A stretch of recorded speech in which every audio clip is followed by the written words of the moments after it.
Assalamualaikum warahmatullahi wabarakatuh.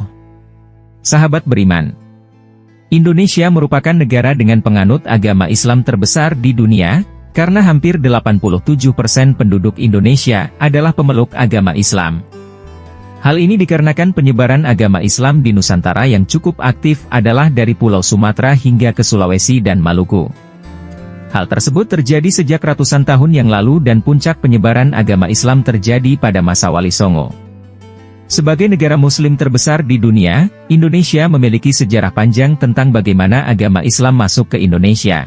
Mulai dari awal mula sejarah masuknya Islam ke Indonesia hingga menjadi agama dengan pemeluk terbesar di Nusantara tidak memakan waktu yang singkat melainkan sudah terjadi sejak zaman kerajaan. Media penyebaran Islam di Indonesia. Dikutip dari buku Sejarah Masyarakat Islam Indonesia karya Sarkawi B. Husain, bahwa terdapat beberapa media yang menjadi perantara dalam penyebaran Islam di Indonesia, yaitu 1. Perdagangan. Perdagangan maritim menjadi salah satu jalur utama penyebaran Islam di Indonesia. Para pedagang muslim dari berbagai wilayah membawa ajaran agama ini bersama barang dagangan mereka. Melalui interaksi perdagangan, ajaran Islam dikenalkan kepada masyarakat setempat. 2. Perkawinan. Perkawinan lintas agama juga menjadi media penyebaran Islam. Ketika pasangan dari berbagai latar belakang agama menikah, seringkali salah satu pihak akan memeluk agama Islam, memungkinkan penyebaran ajaran Islam melalui keluarga dan generasi berikutnya. 3. Tasawuf. Tasawuf memiliki pengaruh yang kuat dalam penyebaran Islam di Indonesia. Melalui praktik-praktik keagamaan yang mendalamkan dimensi spiritual, ajaran tasawuf memengaruhi dan menyatu dengan budaya lokal, menghasilkan tradisi keagamaan dan spiritualitas yang khas. 4. Pendidikan. Model pendidikan pada masa itu adalah pendidikan langgar dan pesantren. Pesantren menjadi tempat berkembangnya pemahaman agama Islam. Para santri diajarkan tentang ajaran-ajaran Islam, hukum-hukumnya, serta praktik ibadah. Pesantren menjadi wadah bagi pemahaman agama yang lebih mendalam dan tradisi keilmuan Islam. 5. Kesenian. Seni dan budaya Indonesia memiliki pengaruh besar dalam penyebaran Islam.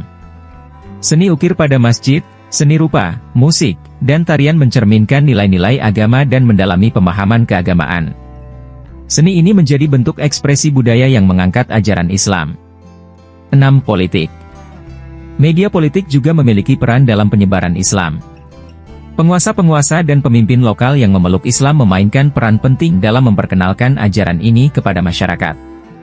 Keputusan politik yang didasarkan pada prinsip-prinsip agama juga membentuk identitas Islam di masyarakat. Berdasarkan dari buku Islam dalam Arus Sejarah Indonesia dijelaskan mengenai asal sejarah bagaimana berkembangnya Islam di Indonesia, serta peran penting dari penyimpul bangsa yang ada. Selain itu, terdapat juga pembahasan mengenai proses awal Islamisasi yang berkaitan dengan perdagangan dan juga pembentukan kerajaan. 1. Demografi. Demografi persebaran umat Islam di Indonesia banyak berada di wilayah Indonesia bagian barat, terutama di wilayah Jawa dan Sumatera. Sementara untuk wilayah timur persebaran umat Islam berada di daerah Sulawesi, Nusa Tenggara hingga Maluku. Untuk wilayah Papua bisa dibilang jarang karena wilayah Papua pada saat itu bukanlah prioritas untuk penyebaran agama Islam karena penduduknya yang masih jarang. Program transmigrasi dari Jawa yang diadakan secara besar-besaran oleh Presiden Soeharto ke wilayah timur Indonesia, juga menjadi salah satu cara penyebaran agama Islam di wilayah timur Indonesia, karena meningkatnya jumlah penduduk muslim di sana. Penyebaran agama Islam di Indonesia terjadi secara bertahap dan tidak secara langsung, mulai dari daerah barat Indonesia, seperti daerah Sumatera yang menjadi tempat persebaran agama Islam pertama di Nusantara, kemudian daerah Jawa hingga ke daerah timur Indonesia. 2. Arsitektur. Pengaruh arsitektur Islam sangat banyak di Indonesia, bahkan hampir sebagian besar bangunan yang ada di Indonesia mendapat pengaruh arsitektur dari Islam. Misalnya saja arsitektur rumah adat Betawi yang mana memiliki ciri khas teras lebar dan memiliki balai yang luas. Balai yang luas dan teras yang lebar biasanya difungsikan untuk tempat berkumpul seperti untuk mengaji, berdakwah, berceramah dan lainnya yang berhubungan dengan ajaran umat Islam. Balai yang luas serta teras yang luas juga menjadi ciri khas peninggalan peradaban Islam di Indonesia pada masa itu. Salah satu arsitektur peninggalan Islam yang merupakan asli dari peninggalan Islam itu sendiri adalah masjid. Masjid merupakan tempat yang digunakan untuk beribadah oleh umat muslim. Arsitektur masjid dimanapun sangat kental dengan suasana islami dan budaya Timur Tengah. Namun ada beberapa masjid yang mencampurkan arsitektur dari kedua kebudayaan. Akulturasi kebudayaan inilah yang menyebabkan bentuk masjid menjadi unik.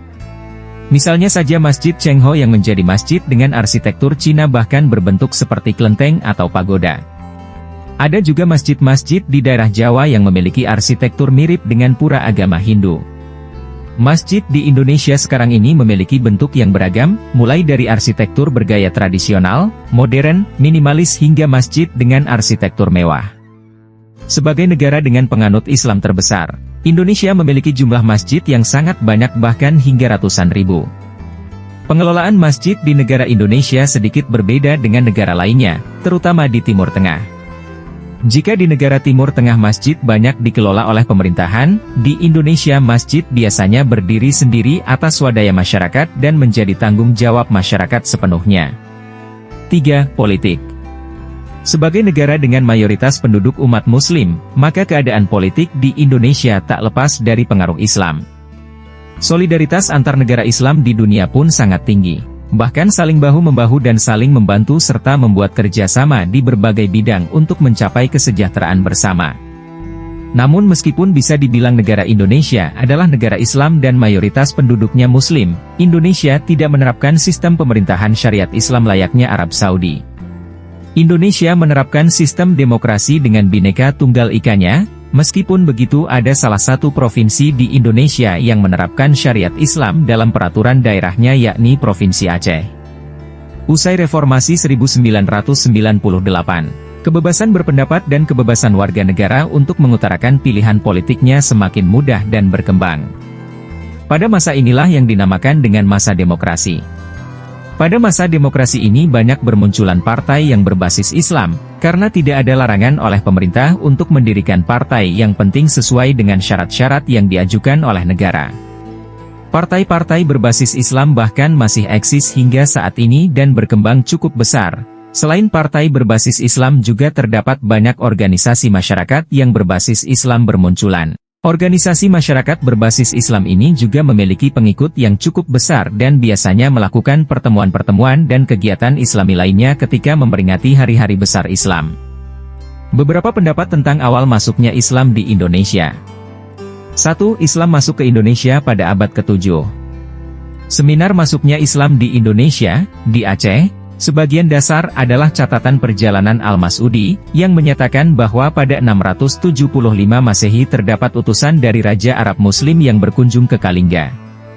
Pada 648 Masehi, diterangkan telah ada koloni Arab Muslim di pantai timur Sumatera. Dari Harry W. Hazard dalam Atlas of Islamic History, 1954, diterangkan bahwa kaum Muslim masuk ke Indonesia pada abad ke-7 Masehi yang dilakukan oleh para pedagang Muslim yang selalu singgah di Sumatera dalam perjalanannya ke Tionghoa.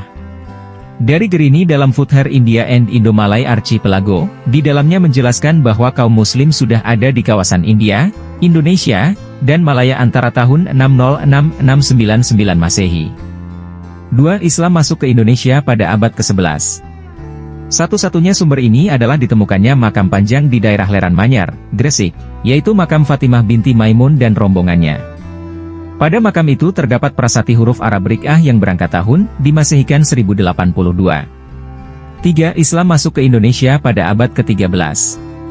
Catatan perjalanan Marco Polo menyatakan bahwa dia menjumpai adanya kerajaan Islam Verlek, mungkin Peureulak, di Aceh pada 1292 Masehi. Sebelum pengaruh Islam masuk ke Indonesia, di kawasan ini sudah terdapat kontak-kontak dagang, baik dari Arab, Persia, India dan Tiongkok. Islam secara akomodatif, akulturatif, dan sinkretis merasuk dan mempunyai pengaruh di Arab, Persia, India, dan Tiongkok. Melalui perdagangan itulah Islam masuk ke kawasan Indonesia. Dengan demikian, bangsa Arab, Persia, India, dan Tiongkok punya andil melancarkan perkembangan Islam di kawasan Indonesia. Islam sendiri masuk di Jawa melalui pesisir utara Pulau Jawa ditandai dengan ditemukannya makam Fatimah binti Maimun bin Hibatullah yang wafat pada 475 Hijriah atau 1082 Masehi di Desa Leran, Kecamatan Manyar, Gresik. Dilihat dari namanya, diperkirakan Fatimah adalah keturunan Hibatullah, salah satu dinasti di Persia. Selain itu, di Gresik juga ditemukan makam Malik Ibrahim dari Kashan, satu tempat di Persia, yang meninggal pada 822 Hijriah atau 1419 Masehi. Di pedalaman di Mojokerto juga ditemukan ratusan kubur Islam kuno. Makam tertua berangkat tahun 1374 Masehi. Diperkirakan makam-makam ini ialah makam keluarga Istana Majapahit. Semoga bermanfaat. Wassalamualaikum warahmatullahi wabarakatuh.